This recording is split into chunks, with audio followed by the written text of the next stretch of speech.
ભક્તો રાધે રાધે, જય શ્રી કૃષ્ણ।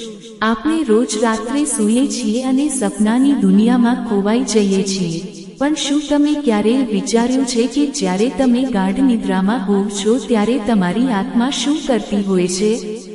ઘણા લોકો માને છે કે ઊંઘ એ નાનું મૃત્યુ છે। શાસ્ત્રો અને ગરુડ પુરાણ મુજબ નિદ્રા દરમિયાન આપણી આત્મા એક એવા પ્રવાસ પર નીકળે છે જેની આપણને કલ્પના પણ નથી। આજે આ વિડીયોમાં આપણે જાણીશું કે સૂતી વખતે આત્મા શરીર છોડીને ક્યાં જાય છે અને સપના દ્વારા આપણને કયા સંકેતો મળે છે।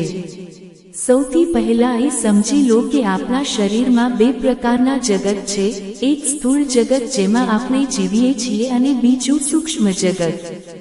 જ્યારે આપણે સૂઈએ છીએ ત્યારે આપણું સ્થૂળ શરીર આરામ કરે છે, પણ આપણું સૂક્ષ્મ શરીર એસ્ટ્રલ બોડી જાગૃત રહે છે। આધ્યાત્મિક જ્ઞાન મુજબ ગાઢ નિદ્રામાં આત્મા એક અત્યંત પાતળા અને અદૃશ્ય રજત તંતુ સિલ્વર કોર્ડ દ્વારા શરીર સાથે જોડાયેલી રહે છે અને બ્રહ્માંડની યાત્રા પર નીકળે છે।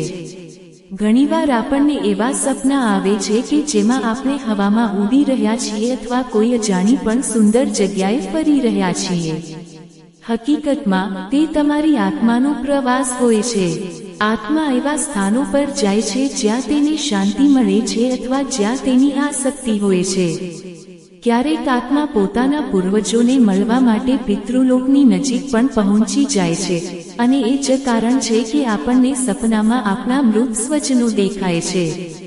સપના દ્વારા આત્મા કયા સંકેતો આપે છે? સૌથી પહેલું, જો તમે સપનામાં તમારી જાતને કોઈ મંદિરમાં અથવા પવિત્ર નદીના કિનારે જુઓ છો, તો સમજી લેજો કે તમારી આત્મા ઉચ્ચ લોકમાં ભ્રમણ કરી રહી છે અને તમને ભગવાનના આશીર્વાદ મળી રહ્યા છે। 2026ના આ દોડધામ ભરેલા જીવનમાં જો તમને આવા સપના આવે તો માનવું કે તમારું ભાગ્ય જાગૃત થવાનું છે। બીજું, જો તમને સપનામાં કોઈ ડરામણી જગ્યા અથવા અંધકાર દેખાય તો તેનો અર્થ એ છે કે તમારી આત્મા નકારાત્મક ઉર્જાથી ઘેરાયેલી છે અથવા તમારા મનમાં કોઈ બહુ મોટો ડર છે। ગરુડ પુરાણ મુજબ આવા સમયે રાત્રે સૂતા પહેલા હનુમાન ચાલીસાનો પાઠ કરવો જોઈએ, જેથી આત્માની આસપાસ સુરક્ષા કવચ બની જાય। ત્રીજું રહસ્ય એ છે કે ક્યારેક આપણને એવું લાગે છે કે આપણે ઊંચાઈ પરથી નીચે પડી રહ્યા છીએ અને અચાનક ઝટકા સાથે આપણી આંખ ખુલી જાય છે। આ ત્યારે થાય છે જ્યારે આત્મા અચાનક તેના પ્રવાસમાંથી પાછી ફરે છે અને શરીરમાં પ્રવેશ કરે છે। આ એક સંકેત છે કે તમારું શરીર અને આત્મા વચ્ચેનો તાલમેલ હજી કાચો છે। ભક્તો, આત્માનો આ પ્રવાસ આપણને એ સમજાવે છે કે આપણે માત્ર આ હાડકા માંસનું શરીર નથી, પણ આપણે એક અનંત ઉર્જા છીએ। સૂતા પહેલા હંમેશા ઈશ્વરનું સ્મરણ કરવું જોઈએ અને માફી માંગવી જોઈએ, જેથી તમારી આત્મા જ્યારે પ્રવાસ પર નીકળે ત્યારે તે પવિત્ર રહે। જે લોકો રાત્રે ભગવાનનું નામ લઈને સૂવે છે તેમની આત્માને પરમ શાંતિ મળે છે અને તેમને ક્યારેય ખરાબ સપના આવતા નથી। તમે ક્યારે એવું સપનું જોયું છે જે પછીથી હકીકત બની ગયું હોય?